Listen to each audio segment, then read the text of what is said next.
you're looking for the good, if you're looking for, okay, what do I need to learn from this situation? What do I need to learn from this person? What do I need to learn from this quote unquote challenge? It's really all about how you choose to interpret it.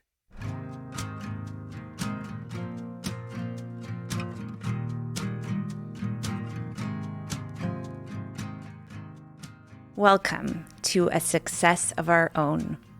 A success of our own is an invitation for us to courageously define our own version of success beyond the mainstream metrics we've been told we should want, so that we can create a sustainable and joyful success that we can finally relax into. I'm your host, Natalie Ruskin. I'm a journalist with an inquiring mind, a meditation teacher seeking the divine, and a community gatherer helping others live life more inspired. This podcast offers you the opportunity to learn and grow through inspiring personal stories of transformation, ideas, and practices. As you listen to this podcast, breathe it in and let it slow you down even a bit. Trust that simply listening in this less effortful way, you'll experience a shift. You'll find that puzzle piece you've been seeking. Join me in this moment, and let's take a risk together at living a success of our own. We often speak about blind spots as a negative. Blind spot when you're driving, blind spot when you're about to say or do something that you're going to regret afterwards. So we see them as a barrier to growth. But can a blind spot also boost our growth? For Renee Laforet, this seems to be the case. Her definition of success is all about personal improvement. And for Renee, barriers have been a part of her personal improvement journey. She has spent most of her adult career encountering 3 barriers, and yet almost intentionally, she has chosen to be blind to them for the sake of her growth. I won't make it sound like it's all been, roses and unicorns and rainbows, right? I've had my challenges throughout my career. I've had my challenges, in my personal life and other things. And you can see it as something that's going to be your downfall. You can see it as something that's going to be your springboard to doing something bigger and better. As a female C-suite executive in tech who is a person of color, Renee was an only in most boardrooms. Had she allowed herself to view those parts as barriers to her growth, she might have second-guessed herself and created an invisible 4th barrier, imposter syndrome, that feeling so many of us know so well that we are not worthy of the success we have every right to receive. And then she would have denied herself and future onlys like her the opportunity to have a seat at the decision table because she would be invisible. We all have human experience. Yes, some have, different things that are good or bad that occur that then shape us as individuals. But ultimately, what do you want to leave behind? What's your legacy? Renee's going to share with us how she shifted her preoccupation with that 4th invisible barrier of imposter syndrome by focusing her energy on her growth and on supporting the growth of others.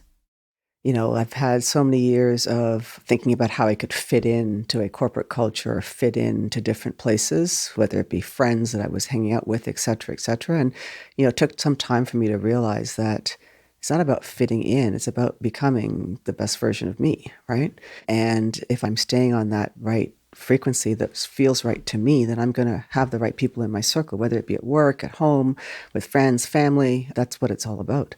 I spent so many years working really, really hard, almost to the point where I kind of sacrificed my own well-being and realizing that, that's not success. Success is not, getting through something and then finding yourself in the hospital at the end of the day because you've, sacrificed your own well-being. It wasn't in the hospital. I ended up with a health situation that, did affect me, quite frankly. It got to the point where I had so much inflammation in my body that it was hard for me to move. Every time I took a breath, I had sharp stabbing pains in my chest. I eventually got diagnosed with something that I went kind of work through. But it was really a wake-up call for me, right? Where making sure you're listening to your body, making sure that you're taking care of yourself. Your self-care is not selfish. It's just when you're taking care of yourself, you're better able to take care of others. Having gone through my own autoimmune you could call it dis-ease. I'm of a few minds. One part of me is like, yes, this physical host of symptoms is a direct manifestation of the psychological and spiritual malaise that I was experiencing. That's the one I believe. The other thought I had was, well, some people live with this. I know people very close to me who have chronic migraines and they push on through. And there's that belief or that fear, am I just weak? I should just push through.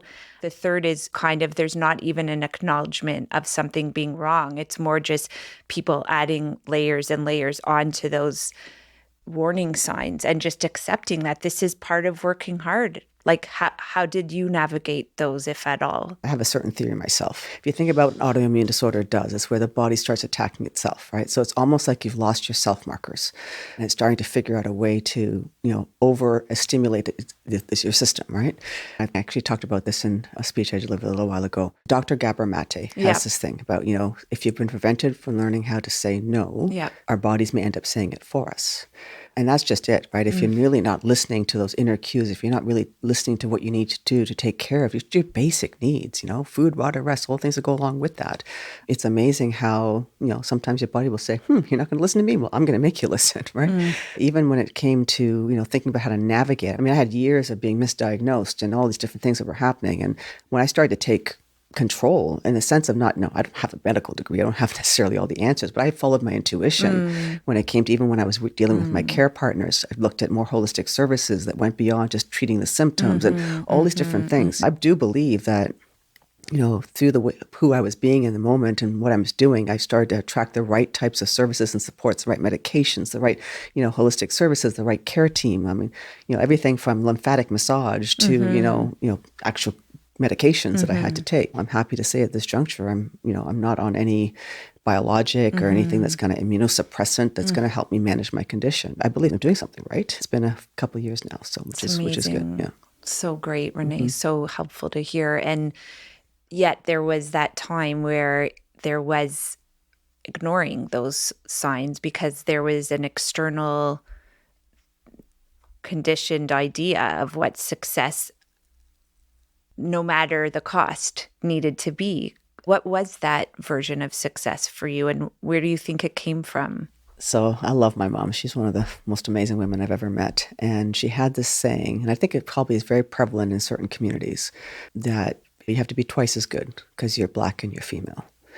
So this notion of, just being able to get and achieve meant I needed to overachieve, or I don't even want to say it that way, just try effort. It required significant effort. Overexert. There were periods of time I think back to where, I didn't spend time with my family. I was, working crazy hours and all the stuff that goes along with it. And it's okay to do that sometimes. It requires it sometimes. When it becomes a pattern and something you're doing on a regular basis, then that sometimes can get to you. Right?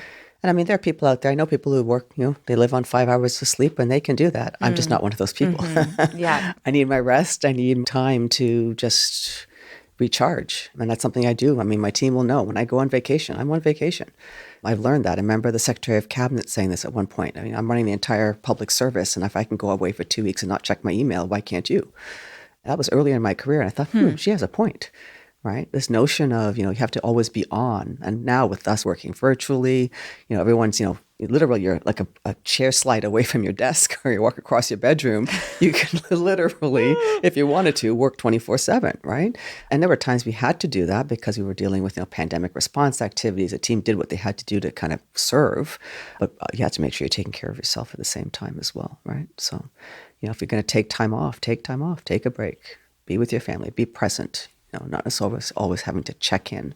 That also sends a message to your team that you're not trusting them, right? If you can't go away and put someone in charge to kind of cover for you and let them do what they need to do, you're sending a message you're not trusting them to be able to do that if you keep continually checking in, right? So it's also a part of that culture you're trying to create when it's about empowering your people to grow and develop as well. That giving them opportunity to cover for you when you go on vacation is one of those opportunities to grow and develop. Is this where you thought you would be, like, I don't know how many years ago it was that you started in this career trajectory?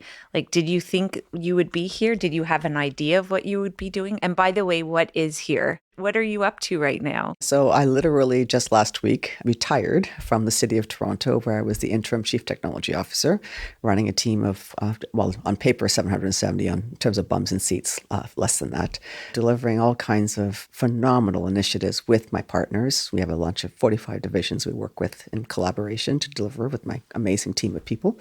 It was such a rewarding experience. Been with the province previously, most recently as a chief information officer, supporting 5 ministries, including running all the enterprise financial and human resources systems of the province, our Service Ontario systems, etc. And when I think about that, I remember I had such aspirations for becoming a chief information officer. It was like one of those things I wanted to do and I wanted to be. I spent almost 15 years as a director in different portfolios. And then I got the opportunity, and it was wild because it was like this thing I was romanticizing almost, right? And it was a great experience, don't get me wrong. And I got into this into the role, and the pandemic hit, and then it was one thing on top of the other, and I literally felt myself burning out. That's the only way to put it, right? And then I thought, okay, well, let me think about what I might be doing next. And so I looked for an opportunity. So between jobs, though, I took 5 weeks off, and I spent, and this is in the middle of the pandemic, I spent quality time with my daughter and my husband. It was like this little silver lining gift of the pandemic, just being together and just spending time, and just had this opportunity. I was, acting in the interim chief role and encouraged to apply for the position. And no, it didn't feel right. Knowing, I could retire within the next 1 to 2 years, I didn't feel right applying for the job. And now, Which is what now that you're about to do? Oh, look at that smile. So it's interesting, when it was almost like the stars aligned. It's the only way I can put it. I believe the universe supports us in so many wonderful ways. And I was looking for 3 things. I wanted something that was going to, again, impact, I want to be somewhere where it's making a difference. I truly believe there's so much pride in being able to contribute to the lives of other people and businesses. So that was one thing, number 1. Number 2 was an opportunity to grow, to do something that was going to stretch me in some way, but then also to be part of a phenomenal organization and culture, right? So that was what I was looking for. And I had certain things I wanted to achieve and things I wanted to, I made my list. I wrote my goals every day about what I was looking to do, what kind of impact I wanted to have, type of team I wanted to work with. And this opportunity came up as Senior Vice President of Transformation for an organization called Infrastructure Ontario.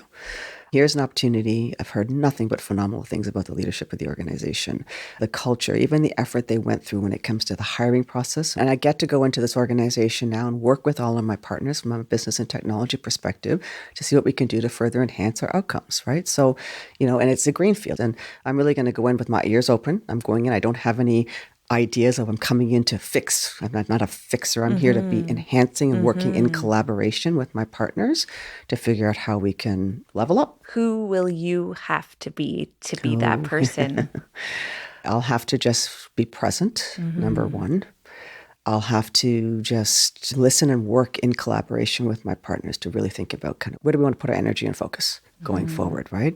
Obviously, there's some objectives I have to achieve. It'll be a performance plan I'll have to work through. And then to me, it's really about, leaning into being the best leader I can be, but in collaboration with my partners, right? We are working together to the benefit of the people we serve at the end of the day, and I've got to figure out how I can best do that. So I'm going to come in there with that notion of just who do I need to be to be able to do that? My focus has always been on people, right? I believe as leaders, that's what it's all about. We deliver through and with our people. You've invested a lot of time and energy in the last number of years in getting certified and developing yourself as this additional identity as a coach.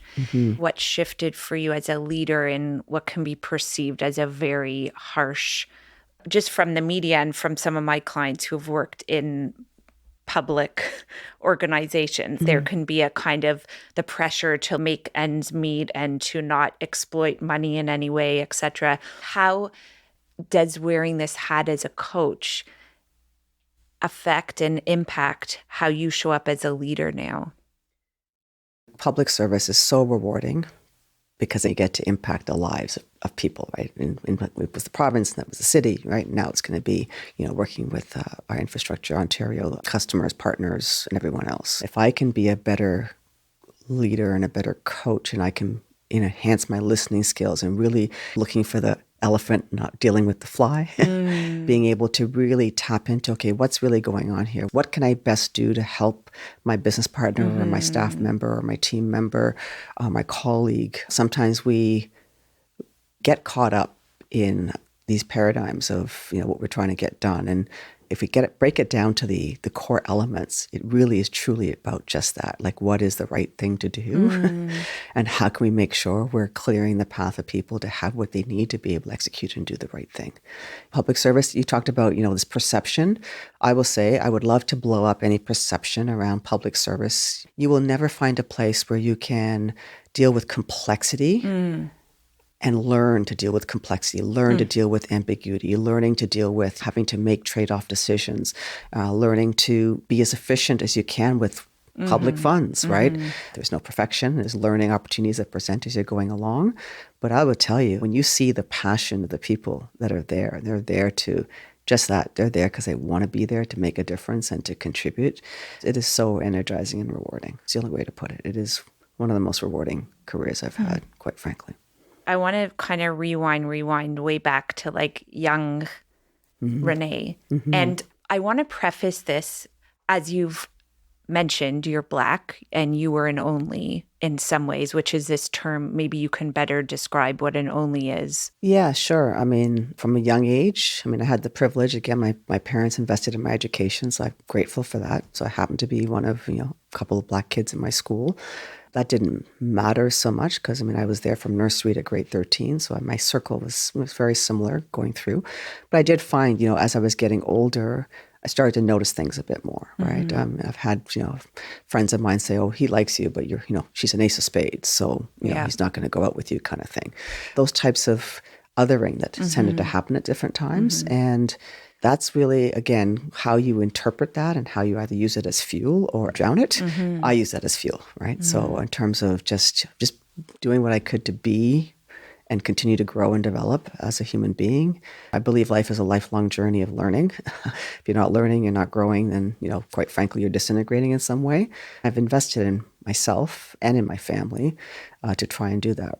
I'm going to say this, and it's coming from my heart, so you can tell me how it's landing for you. And it's prompted by this past week, just kind of randomly, my husband and I watched the movie King Richard, which is about Venus and Serena Williams' dad. You've seen it? I've seen the movie, yeah. And then Air, which is about Michael Jordan's. I haven't seen that one. Okay, I'm looking forward to seeing that. So good. And what I noticed, there was a scene in both of them both those films that was so just brain-breaking for me. And it all had to do with this kind of unconscious bias that the white power brokers had about the Black athletes. And specifically, it was this almost like minimizing of the power of these other humans and that they should be grateful that they're getting this opportunity. And in both cases, sorry, spoiler alert for you who haven't seen this, but Venus and Serena's dad and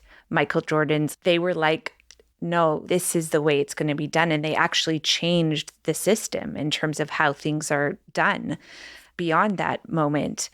And I guess I wondered for you, how does it land when people are like, wait, you grew up with like mostly whites at this private school and you came from background without that much financing, etc. Like, how does that land for you when they are like, wow, you've come so far, you've done so great, that's amazing.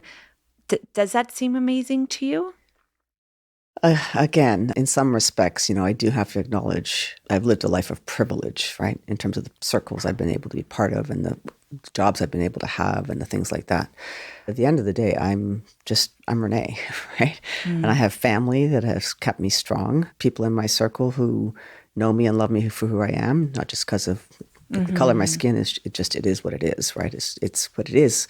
It has been a situation at times when, I've been in boardrooms where I walk in the room, meeting with different partners and mostly vendor partners, and they walk in, they assume the person beside me, who happens to be someone who looks differently than me, is the most senior person in the room, right? They assume I'm there as the assistant or whatever else, and it's just fine. So I don't. Again, it's not.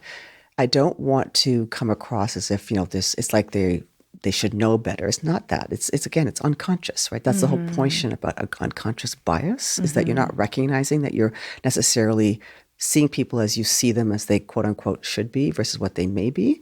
And all I do every day is just, again, focus on what I can do. How can I contribute? How can I add value?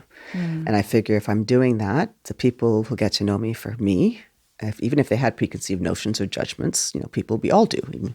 Everyone does. I have my own, preconceived notions and judgments that I have to kind of work through on a daily basis as well. Because it's not like it's a one-way thing. We all have unconscious biases. Black, white, Asian, doesn't matter. We all have them. And it's really about being attuned to them and, figuring out how you can educate yourself so that you're not being lazy, right? And just accepting the notional soundbite of the day or the prevailing attitude about certain things, right?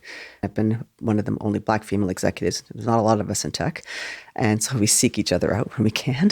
And it's not about looking for special treatment. It's just about looking for being able to have an opportunity to get your foot in the door and being at the table and being able to be in a competition process and get in the door to be able to show what you can do. And you'll be the best qualified candidate. It's not about giving an unqualified candidate an opportunity. It's about at least getting in the door so you can be at the table to be considered, right? And once you're considered, that you have the same benefits of everybody else to be able to be heard and to be able to be yourself and to be able to, contribute and share your ideas and be recognized and rewarded for your contributions just like anybody else, right? Sometimes there's this notion of diversity is bad for business, right? I've heard that said. I was on a panel one day and someone raised that. And, it is, again, it's not about doing anybody any favors. Yeah. Diversity does not equal substandard candidates. Diversity just means about giving people an opportunity to get to the table so they can demonstrate what they can do. And we see the results when we have diversity, whether it's in a boardroom, in nature,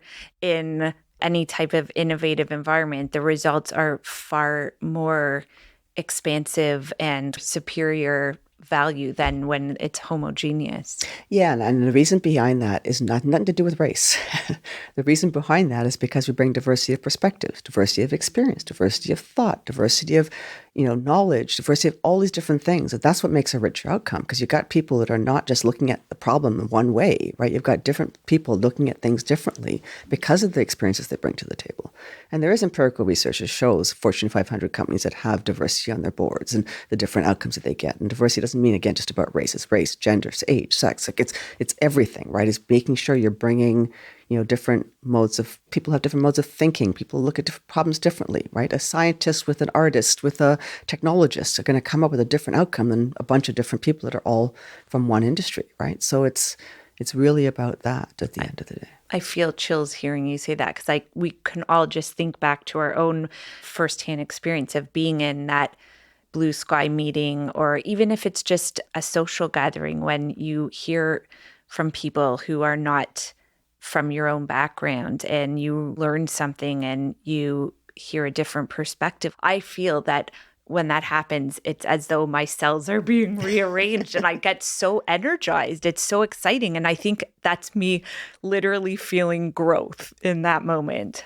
Absolutely. I mean, everything is for our growth. And I won't make it sound like it's all been, roses and unicorns and rainbows, right? I've had my challenges throughout my career. I've had my challenges, in my personal life and other things. Again, it's really about how things are going sideways. Again, if you're looking for the good, if you're looking for, okay, what do I need to learn from this situation? What do I need to learn from this person? What do I need to learn from this quote unquote challenge? It's really all about how you choose to interpret it, right? You can see it as something that's going to be your downfall. You can see it as something that's going to be your springboard to doing something bigger and better. Like what would the world be like if we just lived by that golden rule, just recognizing that we all have a same human experience. Yes, some have, different things that are good or bad that occur that then shape us as individuals. But ultimately, we're all children of God at the end of the day. And we have the opportunity to contribute in this life in the way that we can. And what do you want to leave behind? What's your legacy? What's the impact you want to have? How do you stay connected with that sense of legacy and with that present day version of your own success? What are the ways that you bring that back to the top of the list for yourself? Because it can so easily get lost down below. I think about values. I'm a fairly values-based person. I have my North Star that kind of keeps me. I always remember that at the end of the day, and this my Angelou is one of I quote her all the time. She's got all these different things that I quote, but one for me that I try and I live by is, people won't necessarily remember what you said, they won't remember what you did, but they will remember how you made them feel. And so whenever I'm interacting with my team, I'm conscious of trying my best to be my best version of myself for and with them. There's no need to be nasty. Being kind, being a caring, compassionate leader doesn't make you a weaker leader. Being able to take care of your team and your colleagues doesn't make you weaker. It makes you more human. There's a piece of shifting from the never good enough to good enough. You and I have talked a lot about that. Mm-hmm. And that kind of blind observing of this never good enough definition of success to now good enough. You talk about letting go. Mm-hmm. Can you speak more about how that shifted in a holistic way for you, not just in your work, maybe as a leader? Yeah, it's wild, having a teenage daughter and seeing what, the images and everything you see on TikTok and all these things that, just perpetuating this perspective of what is good enough. Ultimately, it comes from within, right? It really has to start to come from within. It can't be about always keeping up with the Joneses or trying to figure out how you can, get this or get that. It's really about self-image. Do you feel worthy? And, if those fears and doubts, sometimes, the old fears and doubts, am I good enough? Like, do I belong? All those things that come up from when you were a little kid, all of us have those types of feelings. I still have them from time to time. The difference is, knowing who I am and knowing that, okay, I'm in this situation. And instead of questioning whether I belong or, my therapist used to say something to me. She's like, I belong where I choose to be, right? I am where I am because it's where I belong in this moment. And whether the experience is what I expected it to be or if it's something different, there's either something to be learned, something to be gained, something to give. So it's one of those things. Like you're either in this situation because you're there to experience something because it's going to be something that you're going to grow as a result, or you're going to give something to somebody that's going to make a difference in their lives because you've had that interaction with them. It's going to make things better for them to see things in a different way from a different lens, or you're going to figure out a way to grow as a result of it. And it's okay to be in scenarios with people that you don't necessarily fit or feel like you fit with. And it's not about then trying to fit in. It's about, okay, I'm going to be authentically me, and I trust that I'm going to attract the people in my circle that are going to be a fit for me. And if it doesn't fit, it's because it's not meant to fit, and that's okay. That's a bit of a free fall, though, to say, I'm going to be authentically me, and I'm going to trust that those who are meant to be here I will attract them. I believe that, and I've been practicing that. For you all listening who are like, how, Renee, how do I do that? Because it sounds so appealing, but it can be really scary to just turn off that inner critic. That inner critic can feel like it's protecting you. And that's it. It's ego. It's ego protecting you, right? It's, like this, this might be scary or whatever, the fear and doubt that comes up. Something's burning. Oh, it's just a candle went out. Fear. Oh my God. That's hilarious. It's really about, that's so funny. I smelled it at first and I'm like, be cool, Ruskin. You're in an interview, like you're going to that survival brain, ironically. Okay. Anyways. Yeah. So you were saying the ego piece. Being able to quiet those fears and doubts when they come up, really like, okay, where's this coming from? What would I prefer? How would I like to think about this situation? What is there for me to gain from it? Look for the good. Like even things are not going the your way. And sometimes opposites will show up. And again, why is this happening? What do I need to learn from this? And take away from it. Like we have a chance every single day. We start a fresh day. Even within a day, we can start fresh by just flipping the way we want to see things. I say this to my family all the time, right? It's such a choice of interpretation. You really can live life like the pinball machine. You can be the pinball that's being bounced around by all the things that are happening around you, or you can be the pinball wizard. Be the wizard. Yeah, be the wizard, right? Staying present and as much as you can align to your true self, because all those the tapes, the voice that comes up, that's your false self. That's your fears and your doubts trying to, stop you from moving forward because it's the unknown, right? So, I don't know what it's going to mean. So it might be scary. It might be unsafe. Do it anyway. As I said to one of my colleagues, do it scared. Just do it. Good. And that's the thing. I know for me, how I moved from theory to practice was I had my own slogan, bring it on, and bring on the discomfort. I know what it's like to avoid discomfort. I know where that leads me. It's always the same definition of insanity, expecting different results. So I'm willing to be uncomfortable right now. And the only way, when you talk about being in our natural self or essence, the only way for me that I can do that is by being present. And sometimes for me, it's as simple as like just my breath or feeling my feet on the ground, something that just literally switches my system from the thinking mind to being.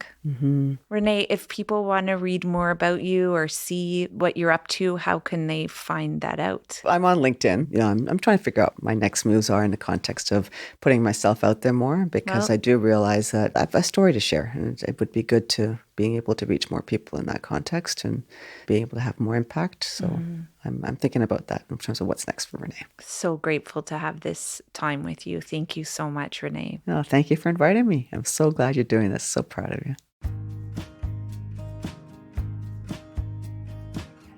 I'm here to support you beyond what you hear in these conversations. So check out my website for some practical guides and worksheets. Yes, I said worksheets, to help you create the changes you want in your life. You can find those at natalieruskin.com. That's natalieruskin.com. I also want this podcast to be successful, and one of my metrics of success is to share my message with those who might benefit from hearing it. So if you feel inspired by what you've heard here, like it, or if a friend or colleague comes to mind, share it with them.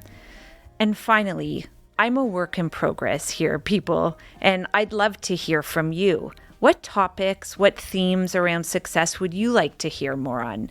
Send me a note at natalie@natalieruskin.com. That's my first name, Natalie, at natalieruskin.com.